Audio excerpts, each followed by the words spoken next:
আসসালামু আলাইকুম ওয়া রাহমাতুল্লাহ। জুলাই বিপ্লবের বর্ষপূর্তিতে আয়োজিত আজকের র্যালি পরবর্তী সমাবেশ উপস্থিত রয়েছেন ইসলামী ছাত্র শিবিরের কেন্দ্রীয় সভাপতি জাহিদুল ইসলাম ভাই সহ ইসলামী ছাত্র শিবিরের নেতৃবৃন্দ এবং প্রিয় উপস্থিতি। জুলাই বিপ্লবের এক বছর পরে আমরা দেখতে পাচ্ছি পরাজিত শক্তি আবারও মাথাচাড়া দিয়ে ওঠার জন্য নানাভাবে ষড়যন্ত্র করছে। আমরা দেখেছি জুলাইয়ের শত্রুরা বাংলাদেশের জনগণ তাদেরকে বাংলাদেশ থেকে বিতাড়িত করেছে, কিন্তু তারা বাংলাদেশের শত্রু রাষ্ট্র ভারতে গিয়ে বাংলাদেশের বিরুদ্ধে ষড়যন্ত্র করছে। আমরা বলতে চাই ষড়যন্ত্রকারীদের ষড়যন্ত্র বাস্তবায়ন হবে না, হবে না, হবে না। আমরা দেখতে পাচ্ছি নানাভাবে, নানা ভঙ্গিতে, নানা ফরম্যাটে ভারতপন্থী একটা শাসন বাংলাদেশের উপরে আবারও চাপিয়ে দেওয়ার একটি চেষ্টা চলছে। আমরা জুলাইয়ের শক্তিদেরকে, জুলাইয়ের যোদ্ধাদেরকে বলতে চাই, যদি আবার কখনো কেউ বাংলাদেশের মানচিত্র নিয়ে ছিনিমিনি খেলতে চায়, বাংলাদেশের জনতা তাদেরকে শক্তিশালী জবাব দেবে। প্রিয় উপস্থিতি, জুলাই যোদ্ধাদের সতর্ক হওয়ার জন্য আহ্বান জানাচ্ছি। নানাভাবে ষড়যন্ত্র চলতেছে, আমাদেরকে সতর্ক হইতে হবে। আমাদের কাজ শুধু জুলাইকে জাগ্রত রাখতে হবে, আমাদের নিজেদের কাজ পরিবর্তনের মাধ্যমে। আমরা দেখতে পাচ্ছি বাংলাদেশের কতিপয় ছাত্র যারা জুলাই অভ্যুত্থানে নেতৃত্ব দিয়েছে, আমরা দেখতে পাচ্ছি এখানেও কিছু সুবিধাভোগী গোষ্ঠী তারা তাদের আখের গোছানোর জন্য নানা ধরনের কার্যক্রম পরিচালনা করছে। আমরা বলতে চাই, জুলাইকে এত সস্তায় আপনারা বিক্রি করবেন না। জুলাই আমাদের ভাই আবু সাইদের রক্তের উপরে প্রতিষ্ঠিত। জুলাইয়ে আমাদের অসংখ্য শহীদ এবং গাজীদের বিনিময়ে আমরা এই মুক্ত স্বাধীন বাংলাদেশ পেয়েছি। এই রক্ত, এই জীবন দিয়াকে আপনারা সামান্য মূল্যে বিনিময় করবেন না। সংগ্রামী উপস্থিতি, ইসলামী ছাত্র শিবির চায় একটা সত্যিকারের পরিবর্তন, এবং সেই সত্যিকারের পরিবর্তন শুরু হবে ছাত্র সমাজের মধ্য থেকে ইনশাআল্লাহ। আমি বাংলাদেশের ছাত্র সমাজকে, বাংলাদেশের সকল বিশ্ববিদ্যালয়, সকল শিক্ষা প্রতিষ্ঠানের যারা দায়িত্বে আছেন তাদেরকে বলতে চাই, জুলাই বিপ্লবের যে দাবি ছিল বিশ্ববিদ্যালয়গুলো ছাত্র সংসদের মাধ্যমে, ছাত্র নেতৃত্বের মাধ্যমে বিশ্ববিদ্যালয়গুলো পরিচালিত হবে। অতি দ্রুত সকল বিশ্ববিদ্যালয় ক্যাম্পাসে ছাত্র সংসদ নির্বাচনের দাবি জানাচ্ছি। যারা ইনিয়ে বলার চেষ্টা করছেন ছাত্র সংসদ নির্বাচন দরকার নাই, আমি বলতে চাই, আপনারা আবারও ফ্যাসিবাদকে প্রতিষ্ঠা করার স্বপ্ন দেখছেন। সেই স্বপ্ন বাংলাদেশের তরুণ সমাজ বাস্তবায়িত হতে দেবে না, দেবে না, দেবে না ইনশাআল্লাহ। আসসালামু আলাইকুম ওয়া রাহমাতুল্লাহ। সাবধান করে বলতে চাই, তোমরা ইতিহাসের পাতায় জোর করে নায়কের আসনে বসতে চেও না। ইতিহাসের পাতায় শেখ মুজিব জোর করে নায়কের আসনে বসতে চেয়েছিল, কিন্তু সে খলনায়ক হয়ে এদেশে বাস্তবায়িত হয়েছে।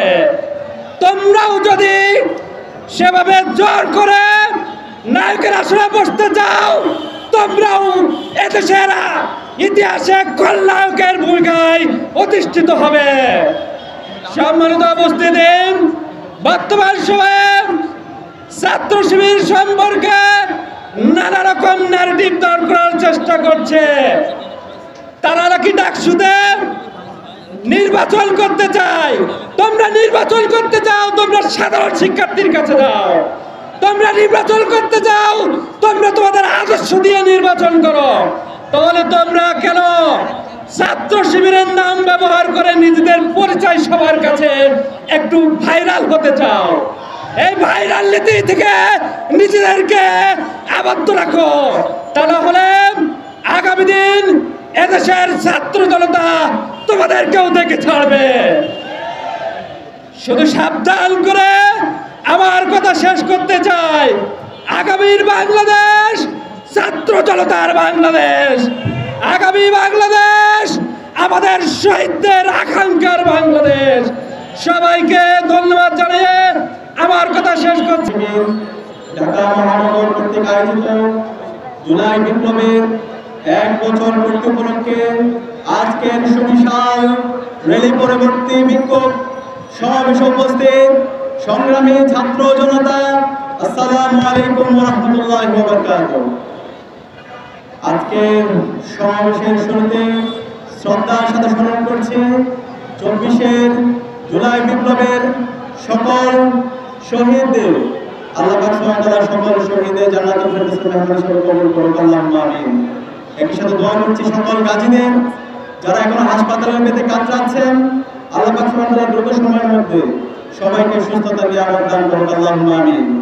প্রিয় সংগ্রামী ছাত্র জনতা, গত বছর এই জুলাই বিপ্লবে এদেশের মুক্তিকামী ছাত্র জনতা প্রত্যেকের পরিচয় ভুলে গিয়ে জালেম হাসিনার বিরুদ্ধে ঐক্যবদ্ধভাবে লড়াই করে 2000 ভাইয়ের শাহাদাতের মাধ্যমে 40,000 ভাই বোনের গাজী হওয়ার মাধ্যমে আমরা আজাদি পেয়েছি। আমরা আজাদি পাওয়ার পর আমাদের প্রত্যাশা ছিল, আমাদের শহীদরা যেই জন্য জীবন দিয়েছে একটি বৈষম্যহীন ইনসাফভিত্তিক বাংলাদেশ বিনির্মাণ করা, সেই বাংলাদেশ বিনির্মাণ করার জন্য আমরা গত 1 বছর ধরে ইসলামী ছাত্র শিবির এদেশের মুক্তিকামী ছাত্র জনতাকে সাথে নিয়ে আমরা আন্দোলন সংগ্রাম জারি রেখেছি। গত 1 বছর ধরে আমরা যাদেরকে সরকারে বসিয়েছি, শহীদদের রক্তের উপর যারা সরকারে বসেছে, তারা জুলাইয়ের চেতনাকে ধারণ না করে তারা ফ্যাসিবাদীদের ভাষায় কথা বলছে। আমরা দেখতে পাচ্ছি 1 বছরে তারা এখন পর্যন্ত আমাদের শহীদদের তালিকা প্রকাশ করতে পারেনি। এখন পর্যন্ত আমাদের গাজীরা সুস্থভাবে তারা ট্রিটমেন্ট পাচ্ছে না। টাকার অভাবে রাস্তায় রাস্তায় ঘুরতে হচ্ছে, তাদেরকে বিভিন্নভাবে লাল ফিতার দূরত্ব দেখানো হচ্ছে। আমরা আজকের সুবিশাল সমাবেশ থেকে বলতে চাই, অন্তর্বর্তীকালীন সরকারের প্রধান এবং প্রধান দায়িত্ব হচ্ছে যাদের মাধ্যমে আজকে আমরা আজাদি পেয়েছি, আমাদের এই রাষ্ট্রের শ্রেষ্ঠ সন্তান, এই শহীদদেরকে রাষ্ট্রের শ্রেষ্ঠ সন্তান হিসাবে স্বীকৃতি দেওয়া, শহীদদের পূর্ণাঙ্গ তালিকা করা এবং শহীদ পরিবারের পুনর্বাসনের ব্যবস্থা করা। এর পাশাপাশি যত গাজী আছে এখনো হাসপাতালের মধ্যে যারা কাতরাচ্ছে তাদের যথাযথ ট্রিটমেন্টের ব্যবস্থা করা। দ্বিতীয়ত আমাদের দাবি ছিল, গত 16 বছরে খুনি হাসিনা যে কারণে খুনে হয়েছিল, যে কারণে ফ্যাসিস্ট হয়েছিল, ফ্যাসিবাদের সকল অবদানগুলোকে এই স্বাধীন বাংলাদেশের সমূলে উৎপাদন করা হবে। কিন্তু আমরা 1 বছর পরেও দেখতে পাচ্ছি এখনো ফ্যাসিবাদের উপাদানগুলো রাষ্ট্রের প্রত্যেকটি প্রতিষ্ঠানে থেকে গেছে। যে পুলিশ হেলিকপ্টার থেকে আমার ভাই এবং বোনকে গুলি করে শহীদ করেছে, আমাদের 2000 ভাই বোনকে শহীদ করেছে, 40,000 ভাই বোনকে গাজী করেছে, এখন পর্যন্ত সেই পুলিশ সংস্কার হয় নাই। এখন পর্যন্ত মিডিয়া